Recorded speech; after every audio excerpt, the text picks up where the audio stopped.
ଅନ୍ଧ ରାଜ୍ୟରେ ପ୍ରଭାବଶାଳୀ କଣା ସରଦାର ନିୟୋଜିତ ହୋଇଥିଲେ ରାଜ୍ୟବାସୀ ଯେଉଁ ଦୁର୍ଦ୍ଦଶା ଭୋଗ କରନ୍ତି ଠିକ୍ ସେହିପରି ଦୁର୍ଗତି ଭୋଗୁଛି ଢେଙ୍କିକୋଟ। କେନ୍ଦୁଝର ଜିଲ୍ଲା ଘଟଗାଁ ବ୍ଲକ 20 ନମ୍ବର ଜାତୀୟ ରାଜପଥ ଓ 220 ନମ୍ବର ଜାତୀୟ ରାଜପଥର ସଙ୍ଗମସ୍ଥଳ ଢେଙ୍କିକୋଟର ଦୃଶ୍ୟ ଭିଡ଼ିଓ ମାଧ୍ୟମରେ ଆପଣମାନେ ଦେଖନ୍ତୁ।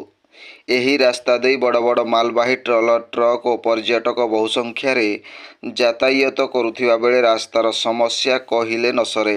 ଏ ଦୃଶ୍ୟ ନୂଆ ନୁହେଁ ଦର୍ଶକ ବନ୍ଧୁ। ବାରମ୍ବାର ଏଠାରେ ବଡ଼ ବଡ଼ ଖାଲ ହେବା ଫଳରେ ପାଣି ଜମି ରହୁଛି ଓ ସେ ଖାଲରେ ପଡ଼ି ଲୋକେ ନାହିଁ ନଥିବା ଅସୁବିଧା ଭୋଗୁଛନ୍ତି। ବିଗତ ବର୍ଷମାନଙ୍କରେ ଖାଲ ହେବା ଫଳରେ ଅସ୍ଥାୟୀ ଭାବେ ମେଟାଲ ଚିପ୍ସ ପକାଇ ବାରମ୍ବାର ଟଙ୍କା ଲୁଟିବା ପାଇଁ ବୋଧହୁଏ ସହଜ ହୋଇଥାଏ, ଯଦ୍ୱାରା ସ୍ଥାୟୀ କାମ ହୋଇପାରୁନାହିଁ ବୋଲି ସମଗ୍ର ଅଞ୍ଚଳରେ ଚର୍ଚ୍ଚା ହେଉଛି। ଉକ୍ତ ଖାଲରେ କେତେବେଳେ ଅଟୋରିକ୍ସାର ଚକ ପଡ଼ି ଚାଳକ ଅସୁବିଧାର ସମ୍ମୁଖୀନ ହେଉଛନ୍ତି ତ ଆଉ କେତେବେଳେ ବସ୍, ଟ୍ରକ୍ ଓ ଟ୍ରଲର। ଏଣୁ ଏ ସମସ୍ୟାର ସ୍ଥାୟୀ ସମାଧାନ ଯଦି କାହା ପାଖରେ ଥାଏ ତେବେ ପ୍ରଭାବଶାଳୀ ନେତାମାନଙ୍କୁ ମାର୍ଗଦର୍ଶନ କରାଇବା ପାଇଁ ସାଧାରଣରେ ମତ ପ୍ରକାଶ ପାଉଛି। ବ୍ୟୁରୋ ରିପୋର୍ଟ, ଜନଜାଗରଣ ଓଡ଼ିଆ। ଭିଡ଼ିଓ ଗୁଡ଼ିକ ଆପଣମାନଙ୍କୁ ଭଲ ଲାଗୁଥିଲେ ଆମ ଚ୍ୟାନେଲକୁ ସବସ୍କ୍ରାଇବ୍ କରିବା ସହ ଲାଇକ୍ ସେୟାର କରିବାକୁ ଭୁଲନ୍ତୁ ନାହିଁ।